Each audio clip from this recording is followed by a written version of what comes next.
Greetings, family, friends from Goshen, Elkhart, and the surrounding areas. I am Magdiel Santiago. This is the Goshen Chronicles. Today, a very good conversation with Mr. David Wheeler. Henke. Henke, okay, from Elkhart District 3, right? Correct. And tell us a little bit of your background. We've had really good information and really good conversations prior to coming on air, but you can tell us a little bit of your background. And today you're with Cynthia Becerra. Yes. And welcome to the Goshen Chronicles Thank as well. you. And you can also tell us after Mr. David what your role is in the GOP. That'd be great. Okay. But let's start with you. So I grew up in Elkhart, quite honestly, and was born at Elkhart General Hospital, which later I became a registered respiratory therapist, worked at the hospital for 13 years. And then when healthcare became more about financial issues, I went back to school, finished an MBA, was licensed in Indiana and Michigan as a healthcare facility administrator, and went to the financial side of healthcare.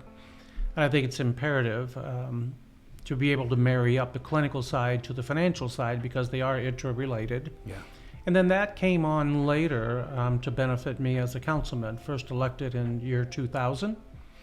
I've been the finance chair for the city for both parties, Democrat, Republican. I've served both parties in trying to move Elkhart City forward, and it does seem to be more about trust and communication like so many other issues. But if you put the resident first, if you put the community first, it just seems to work out much better. Currently, I'm in my 19th year as a councilman. Wow. I did run a mayoral campaign against another Republican, and I lost. And so I was out for 4 years and then came back in. And it's really just seeing a need and putting people in front of people. Connecting dots so that things can work better, or at least better dialogue can happen. And that usually comes to a better result. Excellent. I wanted you to cover your background because definitely you have the experience with the finances. Mm-hmm. And you didn't mention this, but you have been in charge of, improving the operations and the efficiencies of companies, in some cases also closing them down because they have not been profitable. Correct. So you do have that knowledge of how things should work in the financial world. Closing down 2 hospitals, but building up other programs in other areas. For example, in Michigan City, starting a ventilator lab, and in another building, having started a dialysis center. Those things needed in addition to healthcare. But from hospital to nursing home to assisted living, that's been my career. Great. Cynthia, tell us a little bit about yourself. Well, I'm a Goshen resident. I've been here about 15 years now. I'm originally from Texas. So what I do with Mr. Henke is I help him translate from time to time. And right now we work hand in hand at a local long-term care facility. Oh, excellent. Well, thank you and welcome. So let's get into the topic because there's a lot of things to talk about, and always time is always a constraint. So Elkhart, Mm-hmm. the city of Elkhart, what is your opinion that the state of the city of Elkhart is today? Well, I don't see it as a huge push forward in the technology and the intelligence available to us today. We're not maximizing what's right in front of us. And the example is, and I know people want to say all inclusive and let's do this together. But in reality, if, for example, the current system is we have a Democrat mayor and a majority Democrat council, so the 4 Republicans don't necessarily get in the conversation, not included in the full discussion, yet we serve constituents and they count on us to do certain things for them. That's our job. Yeah. Budget oversight, according to the Indiana State Constitution, is the primary job of any councilman. So if you have 5 votes secured, because they do tend to vote lockstep party line, you really undo 4 people who are not participating. Yeah. Not because they don't want to, not because they're not qualified, because they're disallowed at the table.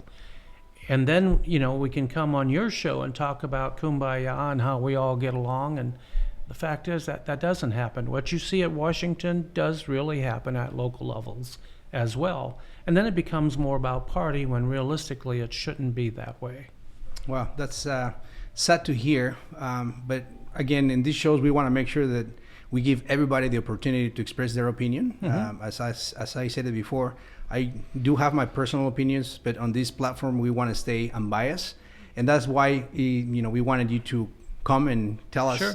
what you thought about it. So what is what is something that, besides the elections, you're going to be running for re-election, correct? Correct. Other than pushing for another Republican to bring balance to the council, what are the other things that can be done to make sure that everybody gets a seat on the table? It tends to happen, the condition of the political environment in our country is very divided, very polarized.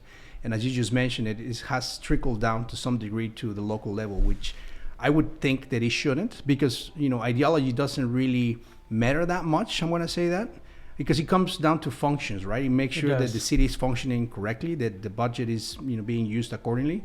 So, but what other things can the Republican Party do? Well, I think all we can do is to promote that same conversation. So, we need to have social media, we need to have interviews such as this one, we need to broadcast to be transparent to the public, and the public can then determine which way they believe, what input they should have. What would even be better yet, as an indication of comfort, as an indication of inclusion, we have on average of 5 people from the public attend council meetings. Oh, wow. 54,000 people in the city of Elkhart, and we have the usual 5 besides department heads.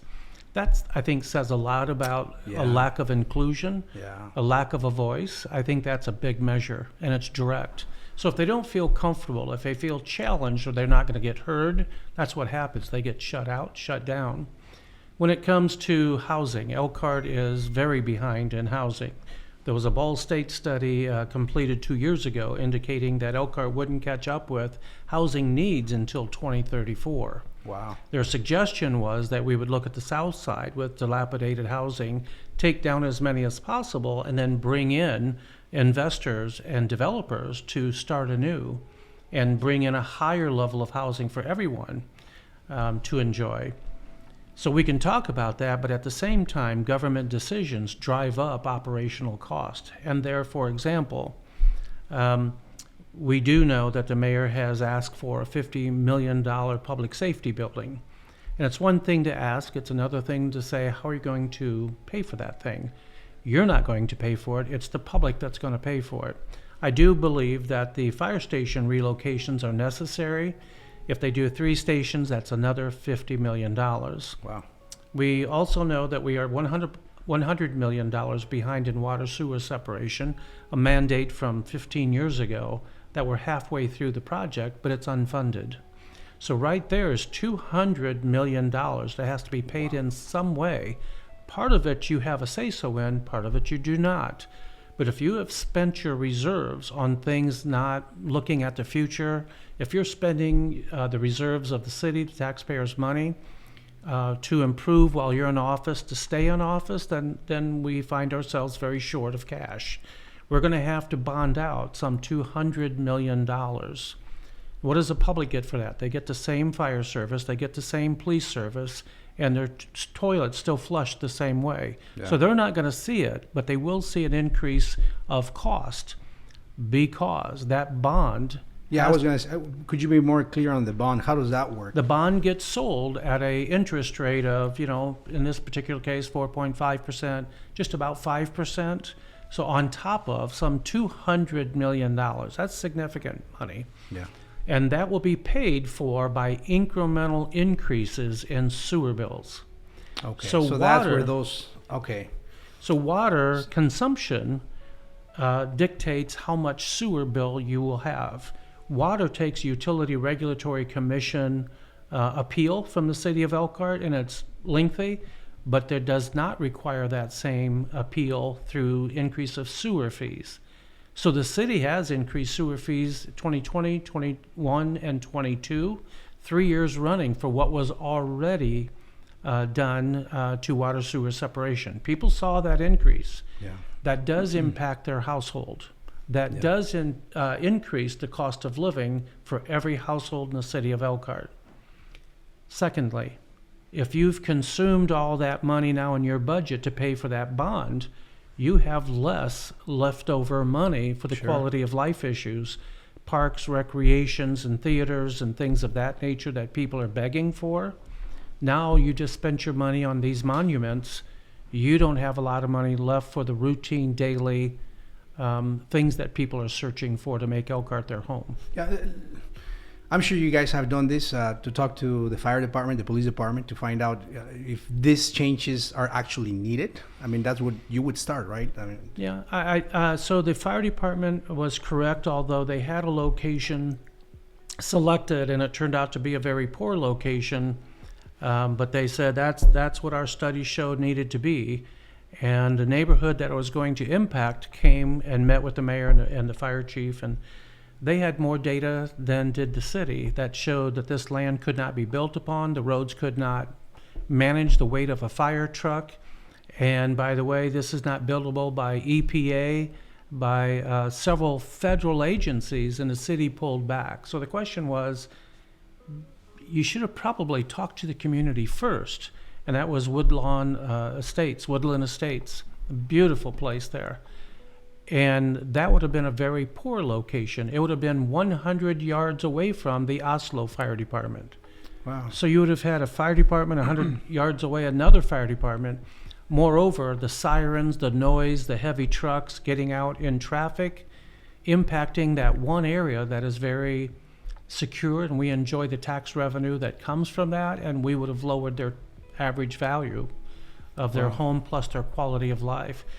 I do believe, however, that the fire department has an obligation to put fire stations where they're needed, and we have annexed considerably under Mayor Dick Moore. We have annexed northeast mainly, and so fire stations have to move towards County Road 17. Okay, how about the police stations? That is a want, not a need. We have a police station that has been functioning for many, many years. Probably 8-9 years ago, we put in a new evidence center for $307,000. Wow. Within the last 4 years, they put in new heating and cooling systems for a lot of money. And if you think you're going to move, but you keep putting money into that place, and somebody has to have a bigger plan. There was on the exit of Bear under Mayor Tim Neese, the Elkhart Bear plant was agreed upon by the mayor, by the council, by the police and fire chiefs to move there, and that would have been a $20 million renovation to that building. 20 million. 20 million. Wow. Comparison to 50 million Sure. starting from scratch. That's a huge, huge difference on behalf of the taxpayer. Everyone agreed, and then the new mayor came in and said, no, I want it on the south side. Well, you didn't follow the studies. You didn't follow 3 years of those studies. You're new and you have a different vision, but the numbers are still the numbers. The agreements are still the agreements. On behalf of the taxpayer, they are served by public safety from a squad car, from an ambulance, from a fire truck, Yeah. not from a public safety So building. meaning it doesn't add value to the community. It I mean, does they not. don't see that. I mean, they could see the building, but the service won't change. The service does not change. Fire department, we wouldn't see that either, but it does meet the Indiana State Fire Department standards of response times, and that is something that affects people's Sure. insurance rates. So I do agree with that. We've annexed, we enjoy that revenue from new annexation areas. The police department should have been something that was under Tim Neese that should have been followed through with if you had that opportunity. But if we're saying north, south, downtown, that means it's very flippant. That means we're not following studies. We're not following the future of the city of Elkhart. Look at 10, 15, 20 years down the road. What makes sense at that point? Yeah. We've spent over $400,000 looking for the location. And today, it's still undecided, just because the administration has changed. That's a waste of money. Yeah. Interesting for the long-term strategic planning for a city, right? Right. How can you stay on course when you have changes in the administration? And it's costing money. It's sure. costing money, it's costing time. But again, I think that each mayor is trying to make a mark on the city. The best mark would be, in my mind, what's the cost, what's the benefit? What did your community get out of this? As opposed to saying, that was built under my administration, we bought all those new trucks, anyone can spend somebody else's money, and that's what municipal government is good at. We have over 116 various types of trailers to pull, to haul various things. Think about it, 116 wheeled trailers that the city owns. We don't share because we can just get more money, $118 million a year. But underneath all this, what the council, what the mayor needs to understand is this spending impacts people's lives. Yeah. This spending determines if they get to keep their house in an economic downturn or if they lose their home because they can't afford this anymore. Part of it is what banks do, part of it is larger economies, but part of it's us too. We used to enjoy the lowest cost of living in the Midwest. Yeah. We had that by square foot. That's one of the reasons why a lot of people moved to the area. That's right. But if we keep raising sewer rates, to pay for things that we've wasted cash on otherwise, we could have not purchased certain things and put that money towards our future debts, driving down the need for a larger bond, letting people keep more of their money. That would be the answer in my mind. But if you're just willing to say, well, let's just, these guys seem really nice. Do any of us have a financial background? And my question to all people, you and I have talked about it. Yeah. If you look at that council, who would you entrust with your retirement account, for example? Because theoretically, your home is your biggest asset when you retire. Yes, it is. And the decisions we make determine the value of your home. Yeah. Do people want to live here? Because if they're moving away, your value goes down. Yeah. So that's where I come from. I'm hopeful that we could put things measurably in place. Yeah. So I completely hear you, and I understand, and I feel your concern. On this side, I always look interviewing the mayor and listening to his story, personal story, and also his vision for the city, which sounds great, right? But how do you reconcile the vision with the current conditions and reality of the economic, impacts? And also talking about the condition of the country itself. We are so in debt.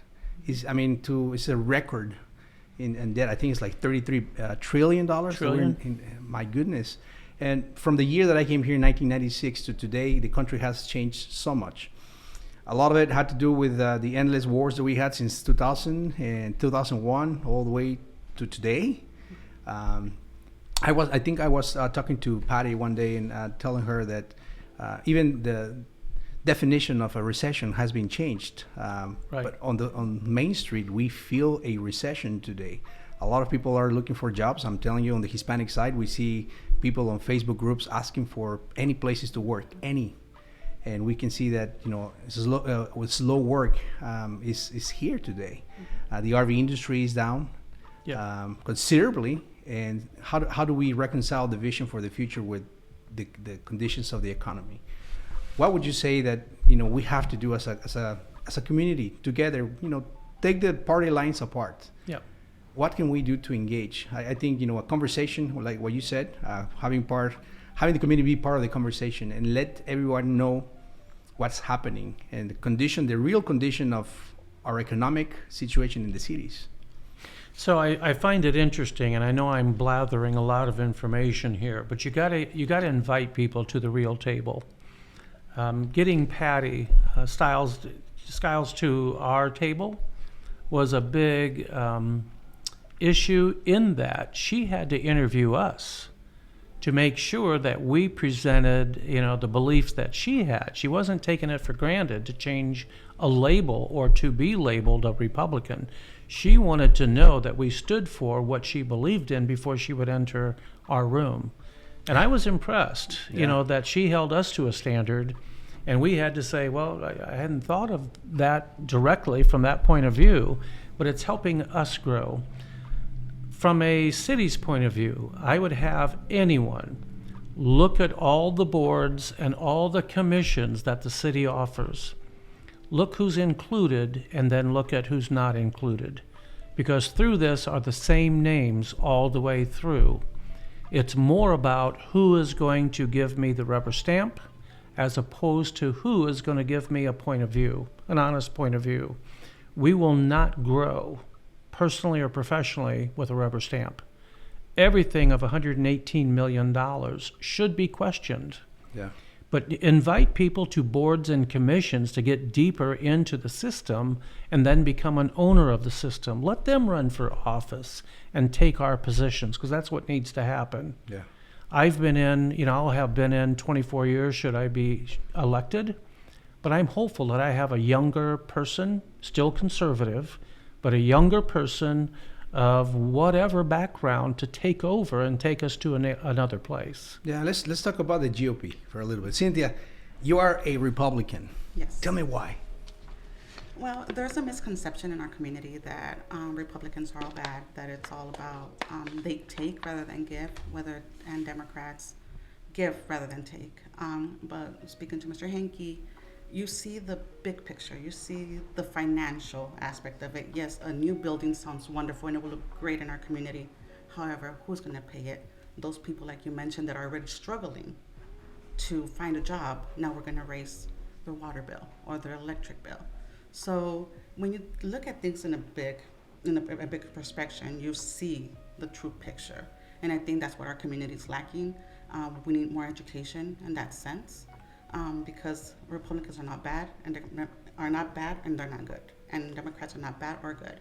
It's just a matter of getting that education. Yeah, it comes to the issues, right? Mm-hmm. I tend to think like that. I'm not, partisan when it comes to the local community. Mm-hmm. Is serving, making sure that the numbers, like what you were saying, numbers don't lie. Mm-hmm. And one of the financial advisors that we have here on our show, he keeps telling that. Financials sometimes are very emotional. Sometimes you want things and then you just spend. You cannot do that. You have to look at them from being very objective. But let's talk about the GOP. How can the GOP, and with all due respect, the image or the perception of Republicans is a white guy that is always mad about something. Mm-hmm. How can we change that perception? Because Hispanics, not speaking in general terms, but a good portion of Hispanics are conservatives. They share some of the values with the GOP. How can we engage Hispanics into coming out of the closet? Because there are a lot of Republican Hispanics that decide not to say it aloud because of the pushback they will get from the rest of the Hispanic community. And Patty has gone through that. Yes, she has. She has the biggest outreach of anyone that I know on their own, stepping into community venues and talking openly and gathering information. She does bring it back to the table with us and says, this is what you need to know, this is what you must understand, and we get that. We trust Patty because she's been good at it. She's demonstrated that. Yeah. Her heart's fully in it. She's working very hard. She's working very hard. Our issue is we need to be doing what Patty is doing. We need to be invited to places. We need to be inclusive. We need to open up our books. We need to let people know, how does this decision impact you? Because I think that's a fallacy that Cynthia talked about. People think you're building a new building. Oh, great. We'd love a brand new anything. Yeah. But again, how does that impact your personal finances? What are you going to have to do for the next 2 years when that road is closed for that building? What happens now, tax base and otherwise? We have a big disparity across the board. We have people that pay $22,000, $25,000 a year in property taxes, and we have those that pay less than $500. Wow. And you got to say, but they both need each other, yeah, right, in a roundabout way. We just have to get past, and I don't think it's our differences. I think underneath this, we're humans wanting the same. We're neighbors. Yes. Journey in life. That's the bigger issue in all realism. Coming from healthcare, and if someone, I would say, comes to the hospital and their child's in need of life support, life-saving intervention, do you ever hear them say, well, give me the white guy that went to Harvard and lives on, right, none of that. Right. You'll take whomever is going to give what is needed for your child to be saved. Yes. And I think that's the part why we allow this to get in our daily culture is a problem. But when you have boards and commissions, when you have clubs and groups that are the same people, then there's a separation. Why we have to call people differently other than saying, do we go up and say, this is my Anglo friend, this is my Latina friend, this is my African American friend? I don't think that's needed at all. We got to get past that. Future generations are doing better than past generations, yeah, I think. But it should be more purposeful. It needs to come faster. Yeah. There is an American dream for everybody that comes here. I look at the Latino population, which is the fastest growing, just as you have said, but then we're also not inclusive of other cultures, Japanese, Chinese, Filipino, Venezuelans get mixed into the group, but they're not really get to be identified themselves. We don't have any support groups for them. We don't have any other language, signs, and things that would help them get past barriers. Yeah. Now, good thing we have that technology on our phones that help translate, but why can't we do that ourselves? And I'm not asking everybody to be bilingual. I wish I was. I really do. But I am saying let's get the device out that allows us to communicate, whether that's an invitation or whether that's a phone. We need to communicate. I wouldn't want to live in a city and always feel to be a stranger. How terrible. Yes. So, what do you say about the voters that are not engaged? I looked at some of the numbers. The population of Elkhart, I'm not sure what the current population is, but what the percentage of actual voters participate in the electoral process? It's sad. The last general, I believe, was about 13%. The last primary was 5%. Wow. Which is a total embarrassing disengagement. But you can't blame the voter. What's the messages they've been giving? And if you just see two sides fighting, do you really want to get involved? Right. But people need to know that the candidates in play have an obligation to present themselves. But the voter also has an obligation to look at the presentation and validate it. My big issue, I'm a financial person, my big issue is, again, if you wouldn't trust them with your money, why are you voting for them? Because that's really what the council does. Yeah. Very few laws, but financial oversight, every single meeting we go through. This year we've gone through more than $120 million, including ARP money, COVID relief money, and other federal grants. We spent that money. Do you look around and see anything? All the money on the River District wasn't the city's money. Private investors that came in with over $300 million. And if they can do it at that level, why can't these other buildings do it without the city giving away future revenue? How did they make it and others do not? Do you really want to bet on that horse that needs your assistance from day one? Or the one that's providing tax revenue and assistance to everybody else? Yeah. And that's kind of where, in my mind, it comes from. I would hope that we could get involved in high school classes, junior high classes, and support groups. I would think that teaching basic English would be in everybody's benefit. It should be something automatically funded through chamber, through the school system, and otherwise. Getting people more engaged makes us pursue our American dreams at the same pace. Yes, which I was telling you about English classes not being available to the Hispanic community. I think that, there's some available, but they don't have enough capacity to take care of all the people who are interested. The expectation is you come to this country, you need to learn the language. And, I understand that. I learned the language here. But if there's nobody to teach you, how are you going to do that, right? But if we really want to engage, wouldn't that be one of the first things you provide? Absolutely. A way to communicate? Yes. So it's in everyone's interest to be on a common language so I can feel as though I can participate fully, know what you're saying without a translator or a phone in general. The school system, as well as I do believe that it's a business format. I do believe that chambers ought to open their doors because it does impact the community in a positive way, be it Goshen Chamber, Elkhart Chamber. If you have the space, we'll find a teacher. Let's have voluntary classes for who wants to participate. Yeah. That should be a routine. We have libraries that we pay for. Yeah. They have space. Let this happen. Yeah. Awesome. This is some great ideas. Amazing. Cynthia, you want to take a time maybe in Spanish and say what you said in English? Why are you a Republican? ¿Por qué eres una mujer republicana? Sí, claro, como estaba diciendo anterior, soy republicana. Soy republicana porque en nuestra cultura es un concepto muy, ¿cómo diré? Que todos los hispanos somos demócratas y no tiene que ser así, porque nosotros crecimos con no sé cómo se dice. Valores. Valores, y nuestros padres son demócratas porque supuestamente los demócratas son para la gente que es de bajos recursos. Y sin embargo, los republicanos son para gente con altos recursos. Y no es así.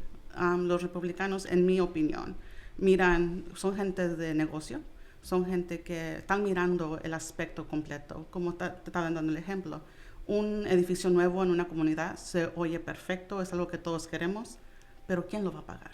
Claro. Y eso es algo que tenemos que ver. Para mí los republicanos es más financiero y demócratas un poquito más, como que estamos acostumbrados a que yo soy demócrata porque mi papá fue demócrata. Claro. Interesante. Sí. Muchas gracias. Sí. Well, thank you so much. Is there anything that you would like to add to this conversation? November 7th is the day of the election. November 7, and I would say that the Goshen Chronicles is an open door to get some of this language and trust barrier to get us connected. Yes. So I sincerely appreciate what you're doing. Thank you. I think we could have a line of speakers, and no matter where they come from, it's conversation that is needed. Transparency is for everyone. Yes. And again, we want to make sure that we stay unbiased and open the door to anybody that wants to express their opinion, especially if it affects the community. Mm-hmm. And unfortunately, because I was telling you, we don't have a Hispanic newspaper anymore in the area. We don't have a lot of news agencies covering what's the basics of what's happening in our community. We found that void and we wanted to fill that void. So we're trying to do that the best of our abilities. Might not be the best, but we're doing it. We got to do something, right? Well We got to done. stay engaged. And so thank you so much for reaching out to us, for coming today, Gracias. Cynthia. I appreciate it. And again, we're here for any conversation in the future. Thank you. Wish you the best in the election. Thank you very much. Thank you.